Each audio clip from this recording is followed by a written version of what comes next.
On s'est laissé sur Twitch, Shai. On était en direct au moment où le match a commencé entre Milwaukee et Indiana.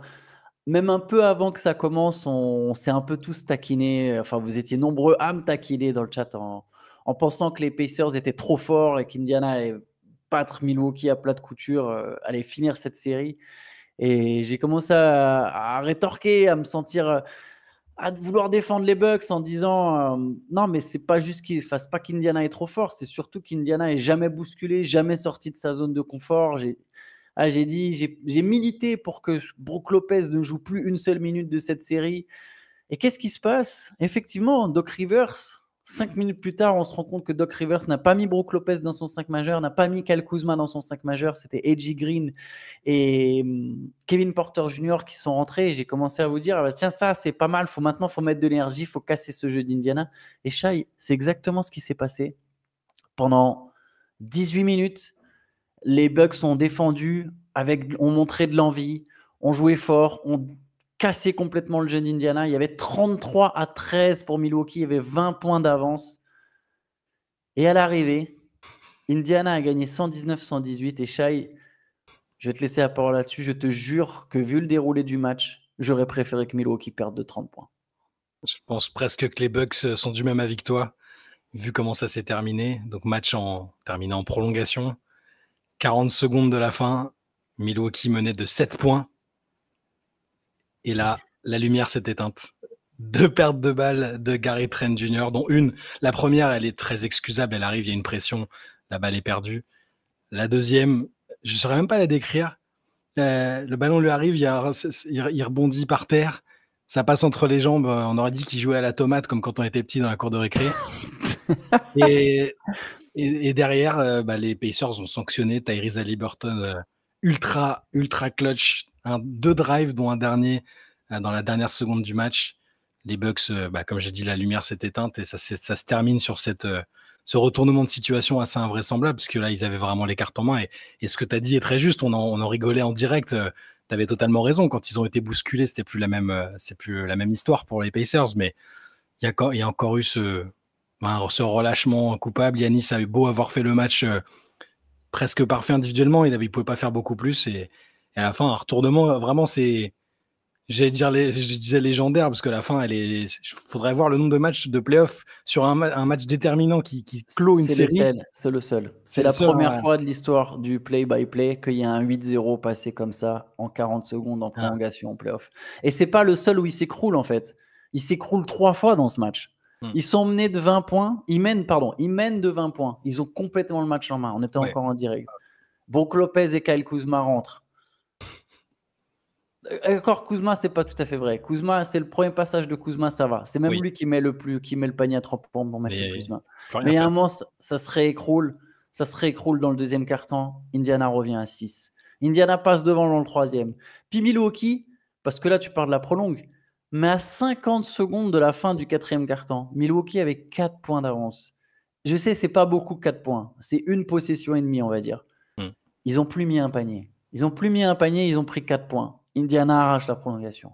Ils mènent de 7 points. Ils s'éteignent. Tu as dit éteindre la lumière. C'est exactement ça. Éteindre la lumière. Plus rien. Même pas une possession, en fait. Ils jouent même pas une possession. Ils perdent des ballons. C'est fou. Ils perdent des ballons. Alors, Gary Trent Jr., il met quand même 32 points dans ce match. Tu vois. Il met 4 paniers à 3 points en prolongation. C'est ça. Juste avant la cagade, c'est et derrière, la lumière qui s'éteint, c'est la meilleure expression que je peux trouver. Giannis, il fait 30 points, 20 rebonds, 13 passes. Mais 11 sur 17. En fait, les Bucks ont raté 9 lancés et ils perdent le match de 1 point. Oui, c'est toujours cette histoire-là. Et il y a évidemment ce craquage des Bucks. Il faut quand même rendre hommage au mental et à la solidité d'un Haliburton, de Nembhard et tout, parce que ce que fait Haliburton à la fin, il fait pas un très grand match, Haliburton. Il a un peu disparu dans les moments où Milwaukee dominait. Mais à la fin, quand même, réussir ces 2 drives-là, le dernier, c'est sur Giannis en plus. Si je dis pas de bêtises, il transperce Giannis. Très beau drive. Avec tout ce qui s'est passé après, alors il a fanfaronné comme il aime bien le faire après. C'est ce qui fait aussi que c'est l'un des joueurs les moins appréciés par ses pairs derrière. On pourra revenir dessus sur ce qui s'est passé avec le père de Tyrese Haliburton notamment derrière, mais il faut quand même il faut lui rendre un peu hommage sur ce côté mental là et le côté leadership parce qu'il faut réussir ses paniers à la fin. Ils sont pas évidents. Nembhard aussi met un 3 points, on l'a évoqué avant.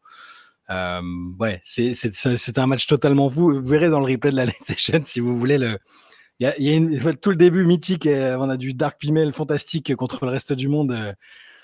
Et après, on n'était plus ensemble, mais c'était assez magique quand même. Parce que ce qui est incroyable, c'est quand les Bucks ils menaient de 20 points, ils jouaient même pas bien, les Bucks. Non, ils jouaient pas mais bien. Les Pacers, juste, en fait, Ouais. tu les pousses, ça joue plus. Ça jouait plus. Il fallait juste un peu d'intensité. Et on en parlait tous dans le chat, c'était de se dire, mais est-ce que les Bucks ils vont tenir sur la durée? Et ils ont évidemment pas tenu. Et ils se sont écroulés quand même 3 fois. Et ce qui fait que me dit que c'est presque pas pire s'ils avaient perdu de 30 points, c'est ce qui se passe évidemment après le buzzer.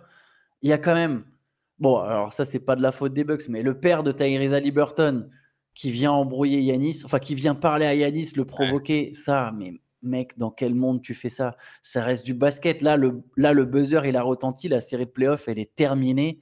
Qu'est-ce que tu viens provoquer Giannis Antetokounmpo?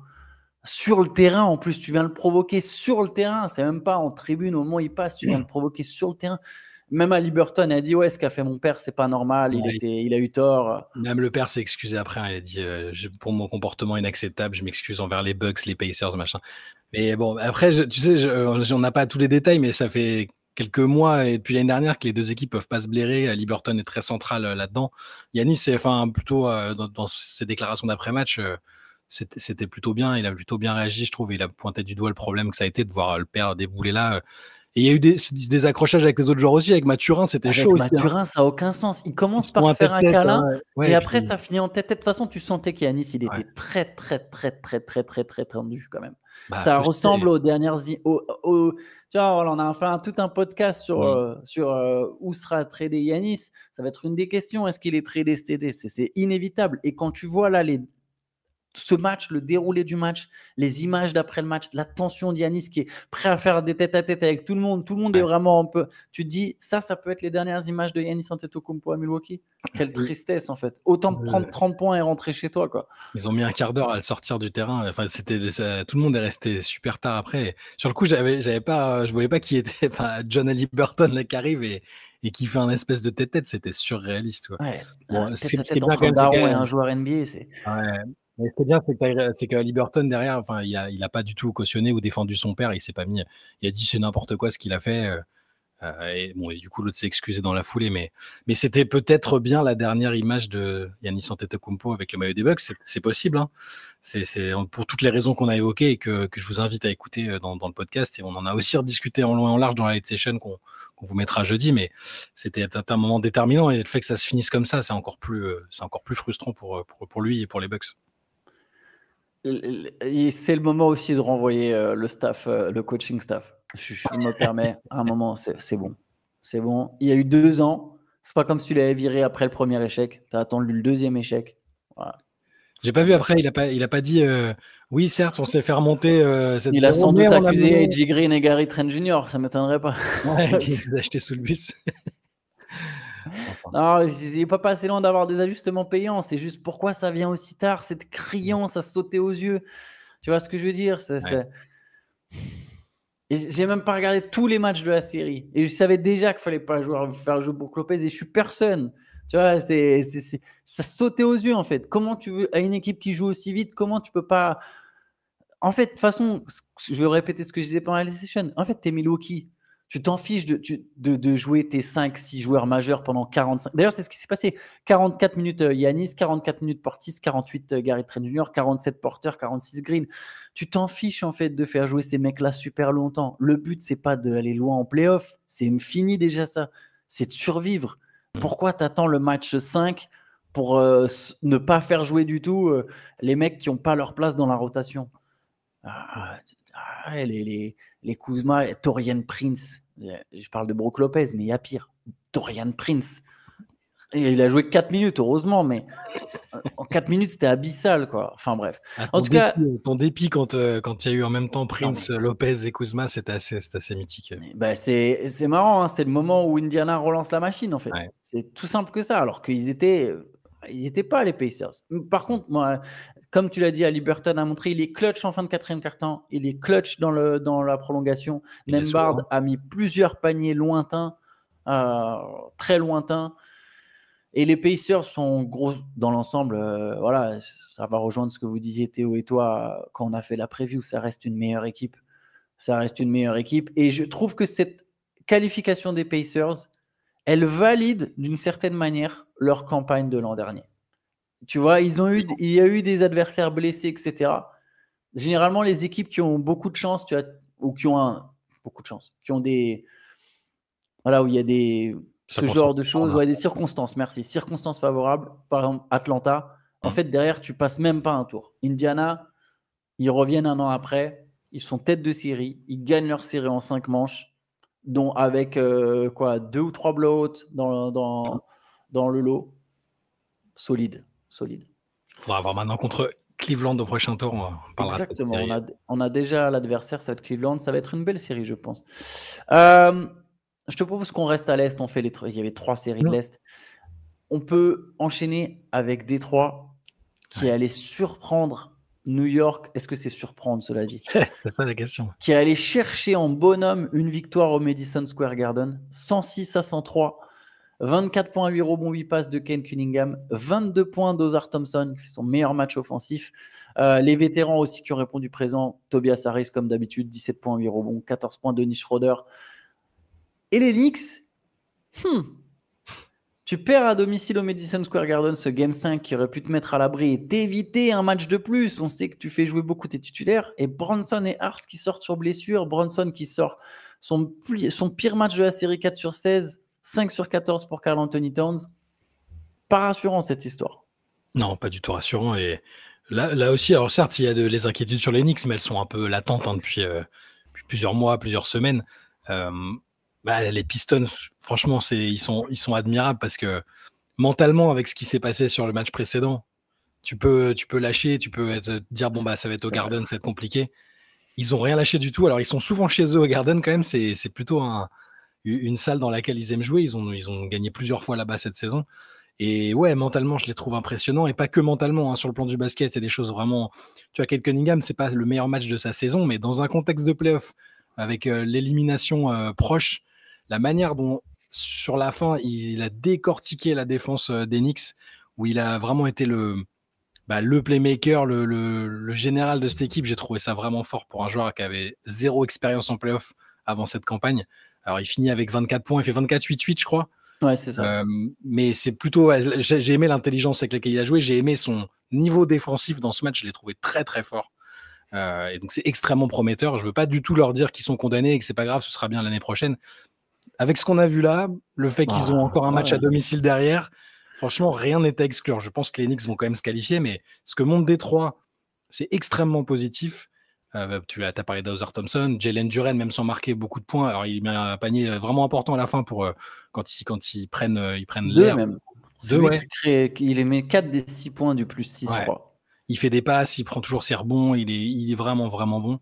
Et ouais, ces Pistons, ils sont prometteurs, ils sont encourageants et attention sur le match suivant. Et si une série en 7, c'est pas ce qu'on avait prévu, je pense pas, dans nos pronos.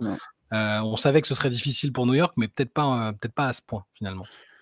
Ouais, et puis les Pistons, ils ont beaucoup de dureté. C'est dureté mentale. Tu as tout à fait raison de le souligner. C'est pas que la dureté physique. Là, c'est aussi, tu te dis, non, tu aurais pu être à 2-2. Il y a cette faute qui est non sifflée, qui est reconnue après. Tu vas jouer à l'extérieur. Et je pense, en fait, qu'ils ont absolument pas peur des Knicks. Absolument pas peur des Knicks. Et c'est ça aussi qui, je trouve, il y a plein de choses que je trouve pas rassurantes pour les Knicks, tu vois, mais. Alors Bronson et Hart sont sortis, c'était bref leur sortie, mais c'est en fin de match et derrière il n'y a pas vraiment d'arrêt de jeu qui leur permet de rentrer. C'est ce que j'allais te dire, c'était bref, mais ça a duré quand même parce qu'il ne reste même pas une minute, je crois, quand ils rentrent. Ouais, quand je dis bref, en fait, c'est dans le sens où c'est pas une blessure qui les empêche a priori, mais ça montre qu'il y a de l'usure, qu'il y a de la fatigue. Les Pistons, ils le voient et je pense qu'ils sentent l'odeur du sang, tu vois. Il va falloir des Knicks très forts pour aller gagner à Détroit. Et je pense que les Pistons, vraiment, là, si t'es Bickerstaff, tu peux vraiment faire tout un discours sur non, mais on les tient, en fait. On les tient. Ils y sont pas. Tu peux même jouer sur ils ont peur. On ne sait pas si les Knicks ont peur. Je pense pas. J'ai l'impression que Bronson, c'est quand même un mec vaillant, etc. Tu vois, il va revenir fort et tout. Mais ça laisse beaucoup de plumes quand même New York. Parce que derrière, il y a une équipe qui s'est évidemment déjà qualifiée. C'est Boston. Boston a battu Orlando 120-89. Je ne sais pas si tu voulais rajouter quelque chose sur le Non, match des trois de New non, non, York. Ouais. c'était bien. Je pense qu'on peut passer à Boston. Donc Boston s'est qualifié. Ah si, moi je voulais dire quelque chose et ça va faire une transition. Kate Cunningham, c'est un peu comme Paolo Banchero en fait. C'est 2 premiers choix de draft qui, sur leur première expérience de playoff, montrent tout de suite qu'ils sont au niveau en fait. Banchero Ouais. avait été bon sur ses premiers playoffs. Il est bon sur ses playoffs là. Tu vois, Banchero, il est là quoi. Il est là. Alors, on ne peut pas savoir encore exactement quel est le plafond pour ces gars-là. Mais ce qui est sûr, c'est qu'ils n'ont pas disparu une fois arrivés en playoff. Ils ont maintenu un niveau de jeu. Et justement, Banchero, c'est le moment où il sort, où il prend sa 5e faute. Ça a perturbé complètement le Magic. Le Magic menait encore de 4 points et prend un 31-9. Plus 4 en début de 3e. Et Banchero prend 2 fautes de suite, très évitables. Et derrière, ils prennent 31-9. Ouais. Et c'est Boston. Hein, donc là aussi, dès qu'il y a la moindre opportunité, c'est là qu'il y a l'expérience qui entre en ligne de compte. Et Tatum a été excellent. Brown a marqué les paniers aussi qu'il fallait. Tatum vraiment bon. Hein, vraiment, toujours, il est, tu sais, Patron. Il est à son rythme, il gère le tempo, il gère les grosses séquences de son équipe. 35 points, 10 passes, il est propre. Il est propre. Et dès qu'il y a eu la moindre ouverture, parce qu'Orlando, encore, là, le score donne l'impression que ça a été un cavalier seul. Pas du tout. Orlando s'est vraiment bien battu en première mi-temps notamment et jusqu'à la sortie de Banchero après la 5e faute. Mais ouais, Boston et Tatum, ils savent trouver les moments où il faut piquer et c'est ça aussi les équipes expérimentées et les grandes équipes. 36, 37 et 35 points Tatum sur 3 des 4 matchs de la série qu'il a joué. Sur ses 3 derniers matchs, vraiment patron, il ajoute 8 rebonds, 10 passes. Le patron des Celtics, tout simplement. Ouais. Et Boston, sur cette série, a montré qu'il y avait d'autres moyens de scorer. Ils mettent que 13 paniers à 3 points en 24 tentatives la nuit dernière. Ils ont scoré dessous. Série plutôt encourageante, en fait, pour les Celtics, je pense. Sans Jrue Holiday en plus encore. Sans Jrue Holiday, ouais. De toute façon, c'est vraiment ça. L'indicateur pour les Celtics, c'est de savoir est-ce qu'ils vont être en bonne santé. Est-ce qu'ils vont être capables d'être en bonne santé, arriver en finale de conférence ou ouais, je pense que dès les finales de conférence, ils auront vraiment besoin d'être en bonne santé. Je vais regarder l'adresse à 3 points global d'Orlando ou de Boston. Ouais, d'Orlando sur ses playoffs parce que en 8 sur 38, 26% à 3 points pour le Magic sur les playoffs. Voilà, 5 matchs, 8 sur 31 en moyenne. 93 points marqués, c'est de très loin la plus mauvaise défense, la plus mauvaise attaque des playoffs. C'est trop limité. Il y a 25 points de Franz Wagner qui fait encore 0 sur 4 à 3 points au passage. Hein. Vraiment, Wagner, il va finir à moins de 20. Il a fini les playoffs à moins de 20% à 3 points. C'est vraiment quelque chose qui doit corriger. Il y a cette espèce de je sais pas comment dire ça, sur son tir extérieur, il y a un truc qui doit être corrigé. Il s'arrête au milieu de son shoot. Ça manque de confiance. Alors Banchero finit avec 19 points, 9 rebonds, 6 passes. Voilà, eux deux ont tenu leur rang globalement, dans des circonstances pas faciles en plus en attaque. Mais voilà, le Magic doit se poser les bonnes questions après cette série. Il faut qu'il y ait du changement vraiment. Là aussi, pour repasser un cap, ça semble nécessaire. Ouais.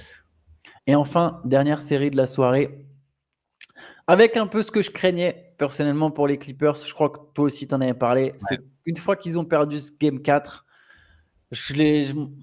voilà, donc, allez, déjà, les Nuggets ont gagné 131 à 115. Les Nuggets prennent ce Game 5. C'est très belle victoire quand même de Denver. Et c'est là, je vais parler de mental. Théo avait dit à très juste titre que cette série se jouait au mental. Moi, j'ai eu le sentiment après 4 matchs que les Clippers, ils pourraient déjà avoir gagné 4-0 en fait. Je sais que les matchs étaient serrés, donc on pourrait dire la même chose pour Denver, mais souvent au final, j'ai quand même eu l'impression que les Clippers m'ont paru plus forts. Et à la place qui est 4-0 ou 3-1, avant ce Game 5, il y avait 2-2. Et c'est dur mentalement. Et Denver a surfé sur cette rencontre, a complètement pris le dessus avec un énorme Jamal Murray. C'était le Jamal Murray game. 43 points de Jamal Murray. On sait qu'il est capable de faire des grands matchs de playoff, mais mine de rien, depuis la bulle, il n'avait jamais mis autant de points, même dans les derniers parcours de Denver. Ah bah là, voilà, 43 points, 17 paniers marqués, 8 paniers à 3 points, exceptionnel. Qui compense en plus la maladresse de Jokic. Exceptionnel, Murray. Parce que selon les standards de Jokic, bon, c'est un triple-double encore, mais 13 points, 12 passes, 10 rebonds, 4 sur 13. C'est très très bien pour les Nuggets qu'ils aient pu gagner un match sans qu'il ait eu à totalement se décarcasser en attaque. Alors, ne vous inquiétez pas, ils contrôlent quand même tout sur le terrain, ça change pas. Donc il y a la fameuse charge mentale qu'on évoquait, elle est toujours là, il n'y a pas de problème. Mais avoir Jamal Murray qui met 43 points totalement incendiaire, je pense que ça a fait du bien à Jokic aussi. Et j'ai la même impression que toi, j'ai eu la même impression, surtout à la fin. J'ai trouvé que ça ressemblait à une équipe qui a lâché ce match. Je ne parle pas de la série, ils vont recevoir au prochain match, ils n'ont pas lâché. Mais ils risquent vraiment de repenser aux opportunités qu'ils ont eues et qu'ils n'ont pas concrétisées.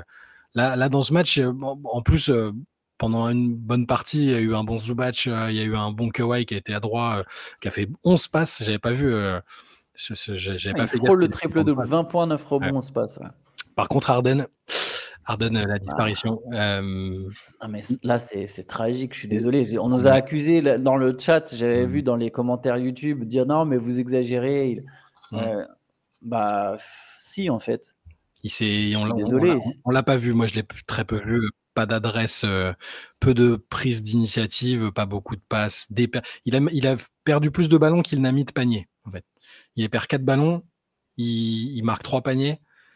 Non, c'est pas les matchs qu'on attend de James Harden. Enfin, si, en fait. Malheureusement, historiquement, c'est ces matchs-là dans lesquels il disparaît un peu. C'est plus l'option numéro 1 d'une équipe, donc ça pourrait être ne plus être aussi problématique, mais là on l'a pas vu et ça a été un souci. C'est pas que parce qu'on n'a pas vu Harden que les Clippers n'ont pas gagné. Collectivement, ils ont été battus. Ils n'ont pas mené une seule fois au score, je crois. De A à Z, ils ont toujours eu du retard. À un moment, ils reviennent à 5-6 points, mais globalement. Ils reviennent à 9 dans le 4e quart-temps, mais ils reviennent à 9. Ils ont une opportunité de revenir à 8. Zubac rate le lancer franc et derrière, il y a un 11-0 en 1 minute, je pense. 1 minute et quelques. Avec un 11-0 autour de Jamal Murray, d'ailleurs. J'ai pas eu le sentiment que les Nuggets avaient eu peur ou craignaient vraiment un retour des Clippers ce coup-ci. Il y a eu le retour de Westbrook aussi. Très bon. Inflammation au pied. Très bon Westbrook. 21 points. Et puis l'énergie qu'il avait déjà apportée sur les premiers matchs. À nouveau, les paniers ouverts à 3 points, il les met. 3 sur 6, la plupart, il les met. Ça a contribué aussi à cette victoire. C'est quasiment le seul joueur vraiment hyper impactant qui est sorti du banc. Après, à la fin, il a fait, sur les 2-3 dernières minutes, Adelman a un peu laissé du temps de jeu aux remplaçants du bout du banc, mais on a surtout vu Westbrook et 10 minutes de DeAndre Jordan qui joue toujours dans une équipe de playoff en 2025. Non, mais au final, Denver, c'est une rotation à 6 et c'est ce qui finira peut-être par les tuer à un moment dans ces playoffs. Que ce soit au premier, au deuxième, au troisième tour, on va savoir. Mais c'est ce qui finira par les tuer. Par contre, la rotation à 6, elle commence à monter en puissance. Westbrook, il a continué en fait ce que Jamal Murray a commencé. Il a mis le second souffle. Et moi, désolé Harden, mais chaque match de la série, il prend de moins en moins de tirs. Et lui, il va se défendre derrière ça, d'ailleurs. Je te l'annonce tout de suite. Il va dire, ouais, mais j'avais moins de ballons, tu vois. Mais mec, t'es le meneur. C'est toi qui dicte. C'est toi qui es censé… Alors, bien sûr, c'est au final Kawhi Leonard qui a le ballon entre ses mains. C'est lui la star. Mais James Harden est censé avoir un rôle plus important en attaque. C'est lui qui est censé, à un moment, définir de… Attends, non, mais moi, je suis très fort en 1 contre 1. Moi, je vais la battre, cette équipe, cette défense des Nuggets. Moi, Jamal Murray, je vais le faire souffrir. Il ne va pas pouvoir se balader autant en attaque parce que je vais le mettre. Je vais l'impliquer dans des pick and roll. James Harden, il prend 22 tirs dans le game 1. C'est son meilleur match. 32 points. C'est son meilleur match de la série. Il en prend 17 dans le game 2. Je ne parle même pas de l'adresse des nombres de points marqués. Là, vraiment le nombre de tirs.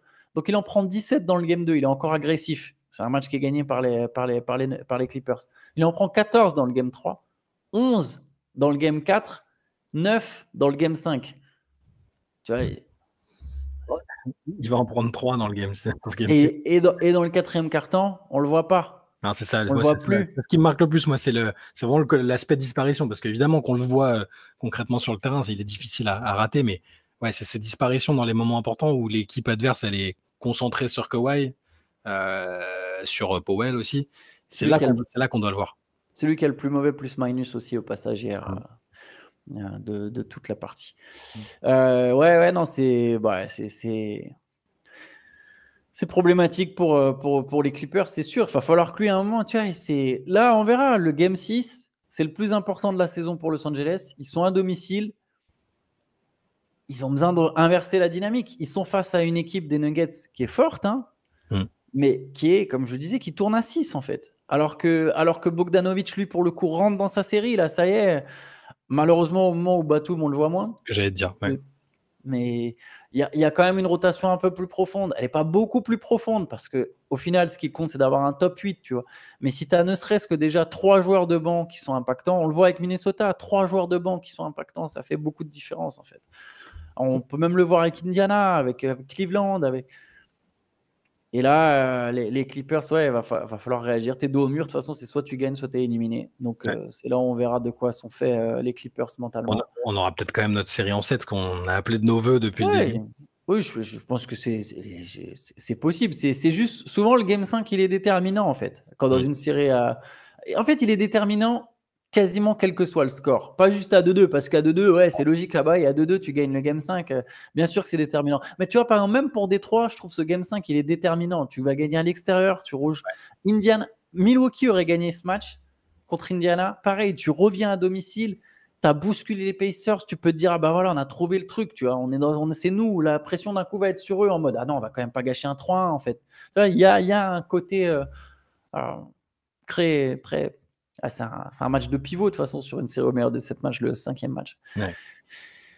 On a fait le tour, Shai. Est-ce qu'il y a quelque chose à ajouter? Il y a Stephen Castle, rookie de l'année. Je n'avais même pas vu le classement. Zachary Rizaché est deuxième quand même? C'est une très bonne question. J'en ai absolument aucune idée. C'est Zachary Rizaché. Je viens de regarder. D'accord. Mais alors, il a eu. Par exemple, Jalen Wells a eu 3 premières places. Rizaché en a eu 5. Et Castle, 92. Jalen Wells a eu 3 premières places. C'est ça, il y a vraiment des mecs qui ont fumé. Je suis désolé. Chaque fois qu'il y a un trophée là, où on a une récompense, là, je me dis qu'en fait, il faut qu'on arrête. Il faut qu'on arrête le système. Il faut qu'on laisse les coachs voter. Après, c'est nominatif, donc les mecs, ils pourront assumer. On va voir, est-ce que c'est des journalistes, des beatwriters de Memphis ou je sais pas. Mais comment il y a 3 gars qui ont pu se dire ils n'ont pas regardé les Grizzlies, en fait. Je sais pas. Et pourtant, Wells, il a été bon. Oui, je comprends. L'argument, ça va être il a été bon dans un rôle, dans une équipe qui gagnait. Mais mec, c'est le jeu aussi, comment tu joues, en fait. 3 premières places, 5 pour Rizaché, qui en a que 2 de moins, 2 de plus finalement que Wells. Par contre, il a beaucoup plus de deuxième place.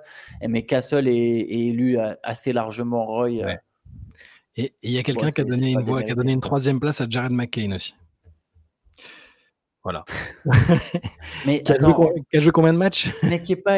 Ah non, le Roy, ça prend pas en compte. Le Roy, ça prend pas en compte. Ah bah du coup, pourquoi pas? Jared McCain, il a joué 23 matchs sur 82 et tu mets une 3e place. C'est pas possible. Je comprends l'idée. En mode, sur ces 23 matchs-là, au final, est-ce que j'ai pas trouvé d'autres rookies qui étaient plus forts que. Un vote de protestation. Vous êtes nuls, je vote pour mon gars McCain. C'est bizarrement, tu vois, ça me choque moins que l'écart de première place entre Wells et Rizaché. Ouais. Et Alex Sarr a fini 4e du vote au passage quand même.